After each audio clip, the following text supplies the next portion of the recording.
Assalamualaikum warahmatullahi wabarakatuh. Perkenalkan, nama saya Rafael Jarido Karina dengan NIM B1 B1 21061 dengan dosen pengampu Pak Alfa Beriansa. Di sini saya akan membuat video tugas UTS tentang pajak pusat. Nah, pajak ini ada jenis-jenisnya. Yang pertama ada pajak kabupaten, pajak kota, provinsi, dan pusat. Nah, di babak ini saya akan menjelaskan tentang pajak pusat. Nah, pajak pusat adalah jenis pajak yang dikenakan oleh pemerintah pusat atau pemerintah federal dalam suatu negara. Pajak ini biasanya digunakan untuk mendanai pengeluaran dan program-program yang dikelola oleh pemerintah pusat, seperti pertahanan infrastruktur nasional, pendidikan, dan layanan kesehatan. Pajak pusat berbeda dengan pajak daerah atau pajak lokal yang dikenakan oleh pemerintah daerah atau pemerintah setempat. Nah, tujuan utama dari pajak pusat adalah untuk mengumpulkan pendapatan yang diperlukan untuk mendukung fungsi-fungsi pemerintahan pusat. Jadi, pajak pusat ini tuh digunakan untuk mendanai pengeluaran dan program-program yang dikelola oleh pemerintah pusat. Nah, jadi pemerintah pusat ini membuat suatu program untuk yang jelas untuk mensejahterakan masyarakat seperti layanan pendidikan, layanan kesehatan, infrastruktur di bidang nasional seperti itu. Dan pajak pusat ini pun ada jenis-jenisnya. Nah, di sini ada pajak menurut golongan. Pengertian pajak menurut golongan adalah pembagian pajak berdasarkan jenis golongan atau kategori tertentu. Ini berarti bahwa pajak diterapkan dengan mempertimbangkan karakteristik atau kriteria tertentu yang dimiliki oleh kelompok individu atau entitas yang dikenai pajak. Contoh golongan pajak dapat mencakup pajak penghasilan untuk individu berdasarkan tingkat pendapatan mereka, atau pajak penjualan yang mungkin berbeda tergantung pada jenis barang atau jasa yang dibeli. Prinsip ini digunakan untuk mengatur sistem perpajakan agar lebih adil atau efisien berdasarkan perbedaan dalam kemampuan atau jenis aktivitas ekonomi. Seperti itu. Nah, pajak pusat ini ada namanya pajak langsung dan pajak tidak langsung. Pajak langsung adalah jenis pajak yang dikenakan secara langsung pada pendapatan, kekayaan atau transaksi ekonomi individu atau entitas bisnis. Contoh pajak langsung meliputi pajak pendapatan, pajak properti, dan pajak warisan. Pajak ini harus dibayar langsung oleh wajib pajak kepada pihak berwenang seperti pemerintah berdasarkan aturan perpajakan yang berlaku. Jadi pajak langsung ini dikenakan oleh individu atau entitas bisnis yang dari segi pendapatan atau kekayaan yang berdasarkan undang-undang itu dikenakan pajak. Seperti orang-orang kaya itu banyak memiliki mobil sport atau motor sport itu, atau penghasilan mereka itu jauh di atas UMR pada kota masing-masing. Itu ya seperti orang-orang sultan itu yang bisa disebutnya orang sultan itu dikenakan pajak kekayaan seperti itu. Nah, ada pajak tidak langsung. Nah, pajak tidak langsung adalah jenis pajak yang tidak dikenakan secara langsung pada individu atau entitas yang membayar pajak kepada pemerintah. Sebaliknya, pajak tidak langsung dikenakan pada transaksi atau kegiatan ekonomi tertentu seperti penjualan barang atau jasa. Pajak tidak langsung seringkali ditanggung oleh konsumen akhir atau pelanggan dalam bentuk harga yang lebih tinggi untuk barang atau jasa yang mereka beli. Karena pajak ini ditambahkan ke harga oleh produsen atau penjual. Contoh pajak tidak langsung termasuk pajak pertambahan nilai atau value add tax atau VAT dan pajak penjualan.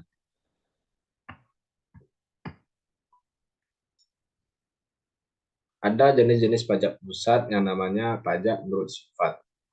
Nah, pajak menurut sifatnya adalah kontribusi wajib yang dibayarkan oleh individu atau entitas kepada pemerintah. Pajak ini bersifat wajib, bersifat tidak langsung, atau tidak menghasilkan imbalan langsung yang setara, dan digunakan oleh pemerintah untuk membiayai berbagai program dan layanan publik seperti pendidikan, kesehatan, infrastruktur, dan sebagainya.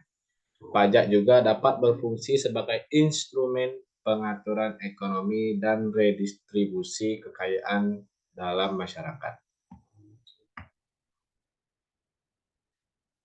Ada pajak subjektif.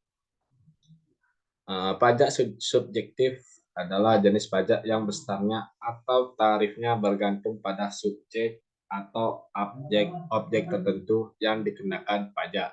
Dalam konteks ini, tarif pajak atau jumlah yang harus dibayar oleh individu atau entitas pajak ditentukan berdasarkan karakteristik atau kondisi subjek atau objek yang bersangkutan. Contoh pajak subjektif adalah pajak penghasilan atau income tax, di mana tarif pajaknya dapat berbeda berdasarkan tingkat penghasilan individu atau entitas yang dikenakan pajak. Nah, sebenarnya pajak subjektif ini bukan berpatokan hanya dengan penghasilan. Pajak subjektif ini juga dikenakan seperti untuk kendaraan bermotor. Setiap kendaraan bermotor, setiap sisi motornya itu berbeda-beda. Dari yang 110 cc itu pajaknya besarannya beda, tarifnya beda, dan lalu yang 150 cc itu beda, dan motor cc yang tinggi seperti itu, termasuk moge ya. Lalu ada pajak tujuan. Pajak tujuan adalah sistem perpajakan di mana pajak dikenakan pada barang atau jasa di negara tempat barang atau jasa tersebut digunakan atau dikonsumsi, bukan di negara tempat barang atau jasa tersebut diproduksi. Hal ini bertujuan untuk mencegah persaingan yang tidak adil antar negara dan memastikan bahwa pajak yang dikenakan mencerminkan konsumsi yang sebenarnya di dalam suatu negara. Pajak tujuan sering digunakan dalam konteks Uni Eropa untuk pajak pertambahan nilai atau value add tax atau VAT, di mana pajak dikenakan di negara konsumen akhir daripada negara produsen. Seperti contohnya minyak sayur, Indonesia sering mengekspor minyak sayur ke negara-negara luar. Seperti itu.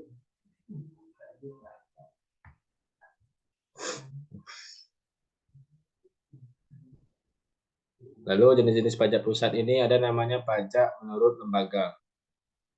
Pengertian pajak menurut lembaga atau instansi pemerintah adalah kewajiban finansial yang harus dibayar oleh individu, perusahaan, atau entitas lainnya kepada pemerintah dengan tujuan untuk mendanai pengeluaran pemerintah dan proyek-proyek publik. Pajak ini bersifat wajib dan biasanya diatur oleh undang-undang. Jumlah pajak yang harus dibayar oleh setiap orang atau entitas dapat bervariasi berdasarkan penghasilan atau jenis transaksi yang dilakukan. Pajak digunakan untuk mendukung berbagai program dan layanan publik seperti pendidikan, perawatan kesehatan, infrastruktur, dan sebagainya. Nah, seperti tadi contohnya itu ada pajak penghasilan. Itu dari penghasilan individu atau entitas bisnis itu dikenakan tarif yang berbeda-beda. Tarifnya berbeda-beda besarannya. Dan pajak tersebut akan digunakan untuk mendukung program-program dan layanan publik yang dibuat oleh pemerintah pusat, ya seperti pendidikan, perawatan kesehatan, infrastruktur dan sebagainya yang bertujuan untuk mensejahterakan masyarakat. Ada namanya pajak penghasilan atau PPH. Pajak penghasilan adalah pajak yang dikenakan atas penghasilan yang diperoleh oleh individu atau badan usaha. Penghasilan yang dapat dikenai pajak ini dapat berasal dari berbagai sumber, seperti gaji, pendapatan bisnis, bunga, dividen, dan lain sebagainya. Pemerintah biasanya mengenakan pajak penghasilan untuk mendapatkan pendapatan yang digunakan untuk membiayai berbagai program dan layanan publik. Besarnya pajak penghasilan yang harus dibayarkan biasanya tergantung pada penghasilan total dan peraturan pajak yang berlaku di suatu negara. Ya, seperti yang saya jelaskan tadi ya, pajak penghasilan. Tarifnya berbeda-beda sesuai penghasilan dari setiap individu atau entitas bisnis lainnya. Setiap pendapatan itu pajaknya tarifnya berbeda-beda. Lalu ada pajak pertambahan nilai atau PON. Pajak ini adalah jenis pajak yang dikenakan atas nilai tambah suatu barang atau jasa pada setiap tahapan produksi atau distribusi. PPN biasanya diterapkan dalam berbagai negara sebagai sumber pendapatan bagi pemerintah. PPN ini dikenakan pada konsumen akhir dan produsen atau penjual harus mengumpulkan dan meneruskan jumlah PPN yang dibayarkan oleh konsumen kepada pemerintah. PPN bertujuan untuk mengenakan pajak pada nilai tambah yang terjadi dalam rantai produksi atau distribusi barang dan jasa. Ya, PPN ini seperti contohnya itu ada di restoran atau tempat-tempat produksi lainnya. Itu dikenakan pajak. Itu. Jadi pajak lalu ada pajak penjual atas barang mewah atau PPNBM adalah jenis pajak yang dikenakan oleh pemerintah atas penjualan barang-barang mewah seperti kendaraan bermotor, motor mewah, perhiasan, barang-barang elektronik mewah, dan barang konsumsi lainnya yang memiliki nilai tinggi. PPNBM bertujuan untuk mengumpulkan pendapatan bagi pemerintah dan mengendalikan konsumsi barang-barang mewah agar tidak berlebihan. Pajak ini biasanya dikenakan sebagai persentase dari nilai jual barang tersebut, dan tarifnya dapat bervariasi tergantung pada jenis barang dan nilai transaksinya. PPNBM ini umumnya diatur oleh undang-undang pajak di setiap negara dan dapat berubah dari waktu ke waktu sesuai dengan kebijakan pemerintah.